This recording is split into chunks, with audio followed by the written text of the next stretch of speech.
Now, before we take a look at the before we talk temperatures, I just need a quick set of sips, folks. I got my smoothie with me.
Let's start off in New England. Temperatures range from the mid 20s to the mid 30s. Low 30s to low 40s in upstate New York. Up to mid 30s to mid 40s in Pennsylvania. Greater New York City area, mid 30s to mid 40s. Upper 40s to mid 50s in the mid Atlantic, plus Atlantic City and West Virginia. The Southeast, generally, temperatures are ranging from the mid 50s to upper 60s. And Arkansas, 50s, Louisiana, 60s to low 70s. Florida, temperatures range from the upper 60s to mid 70s. What about for folks in Oklahoma? Temperatures range from the upper 40s to mid 50s. In Texas, temperatures throughout the northwestern part of the state, that includes the Panhandle though, and the surrounding areas within the Lone Star State, they're in the 50s. The northeastern part to western Texas, central parts of Texas, they're in the 60s. The southern part, they're in the 70s to mid 80s. In the Ohio Valley, temperatures there, they're in the 40s to low 50s. Michigan and Wisconsin, temperatures range from the mid 30s to the mid 40s. Then we take a look at Minnesota, where temperatures range from the mid 30s to mid 40s. And it's the same story in the Dakotas, though.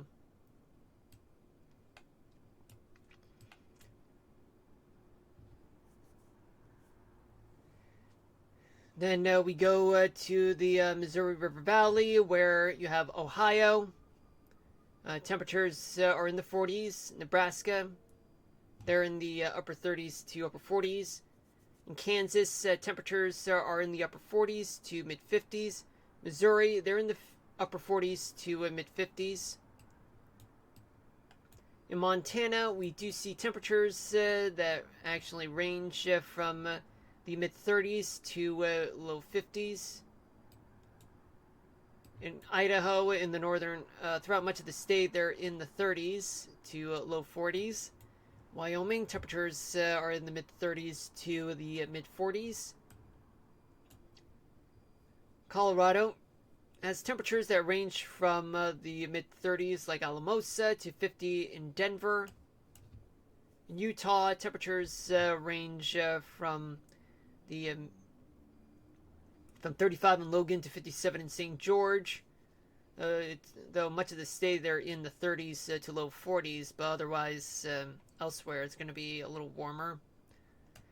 That all depends on elevation and latitude and other factors.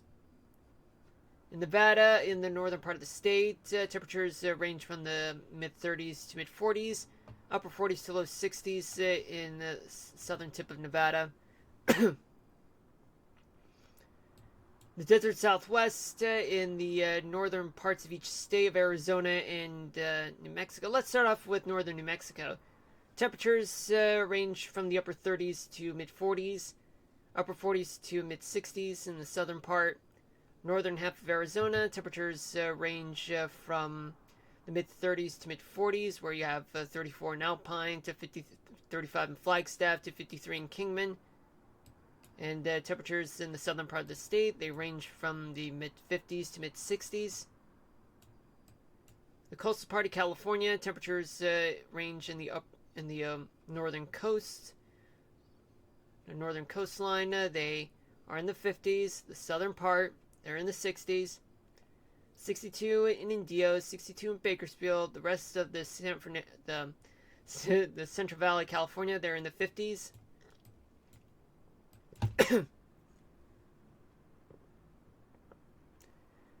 The Pacific Northwest, temperatures throughout much of Oregon, they're in the 40s. Washington State, temperatures range from the mid 30s to low 50s. Much of the state, they're in the 40s.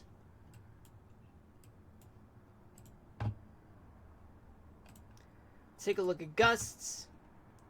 Well, it's quite gusty, mostly on the coastal side of the Jersey offshore from the Jersey Shore to the east end, as well as on the eastern side of the Long Island Sound to Rhode Island. Gusts are blowing up to 35 miles an hour there.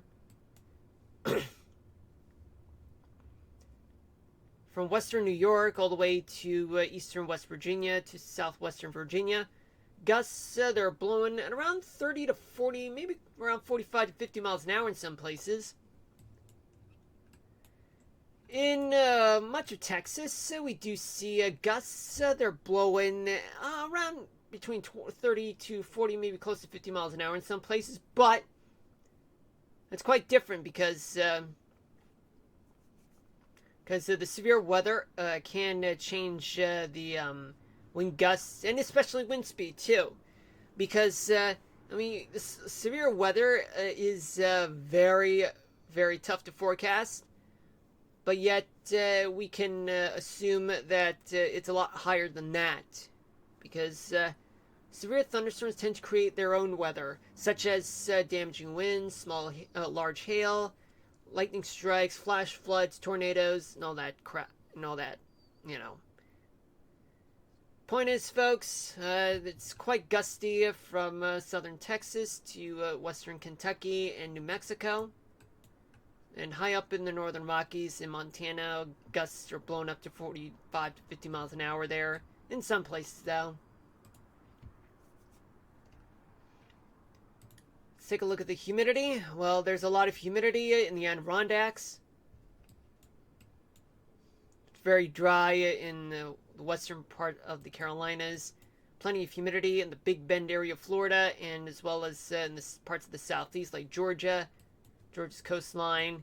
Plenty of humidity in the desert southwest, all the way to what's located in the southern part of Colorado, as well as southeastern Utah.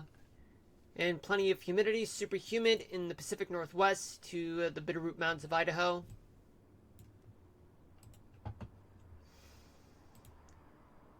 Rainfall accumulation.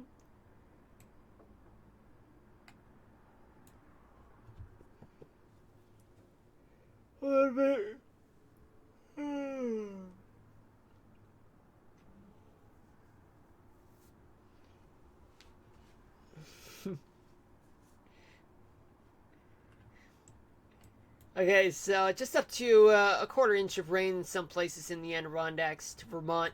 Just a few places, though. But in places like Texas, Arkansas, Louisiana, and Oklahoma, rainfall accumulation is estimated to be around 4 to 6 inches of rain, maybe a little higher in some places. But it's quite high. It's also quite high in the Dallas-Fort Worth area, San Angelo. Looks like San Antonio is going to be spared the worst. Austin, not much in terms of rainfall accumulation. Shreveport, it's worse once you head north. In places like like Kansas and Missouri, They're estimated to have an inch or two of rain, and up to an inch in some places in Nebraska, half an inch in some places in Iowa, and as well as eastern Colorado. Plenty of rainfall in places like in some parts of Oregon, just up to an inch of rain. Similar story in northern Idaho to Montana and the coastal part of Washington State, just half an inch though.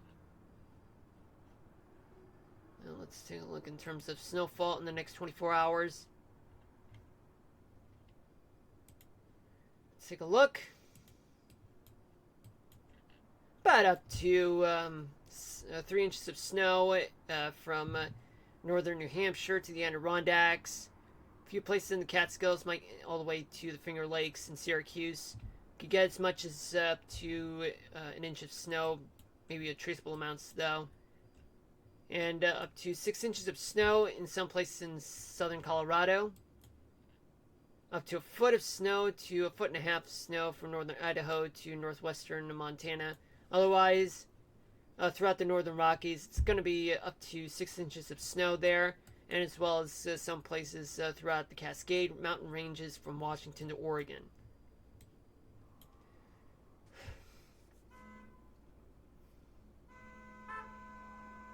Hold on a minute.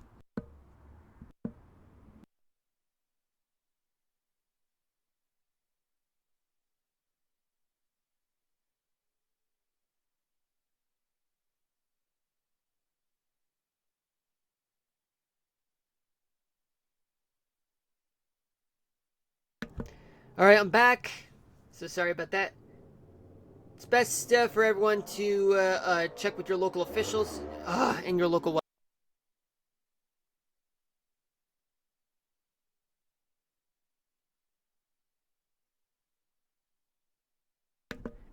weather office, just so that you get actual reports of snowfall, rainfall, even humidity, even wind gust, wind speed, or wind direction.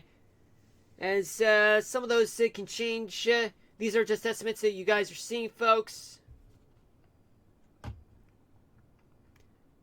Now let's take a look for the 3-day forecast in the upper part of the atmosphere, but we're just going to leave it here for this one. We're going to go here at the upper part of the atmosphere. We'll get ready for the 3-day forecast, playing the precipitation map, folks, in just a little bit. In the meantime, let's talk about the upper part of the atmosphere. So assuming that this is right now, we do have an upper level low just located over Colorado, which is a trough. And we do have another trough just over northern New England.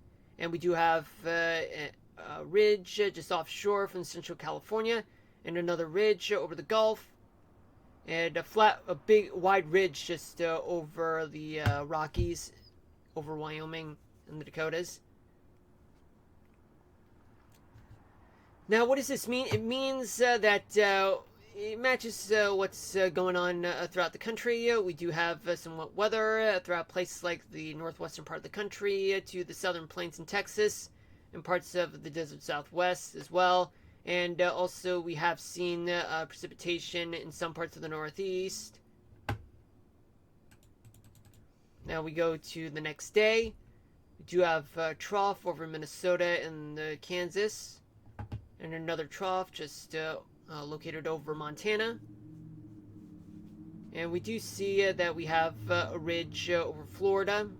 And another ridge just over central California. Now, what does this mean? It means that we're going to be dealing with some wet weather, some in the form of wintry weather. And more severe storms are going to be on the way, still affecting places like Texas, all the way to the Ohio Valley, and parts of the southeast in Tennessee, to Mississippi and Louisiana and Missouri. Oh yeah, and let's not forget about folks in the upper part of the Mississippi and the Great Lakes. Hey, Marlon, had a rather decent sunny day today. It was out for a while. Oh, hey, Wild, welcome. Sorry I didn't even read the chat. I mean, for a moment there I was like, oh, maybe you're not there today. But then I looked back, I was like, oh, wait, you're there. Sorry. Yeah, it's it's like one, but it's okay. It's cool. It's cool, dude. Don't mind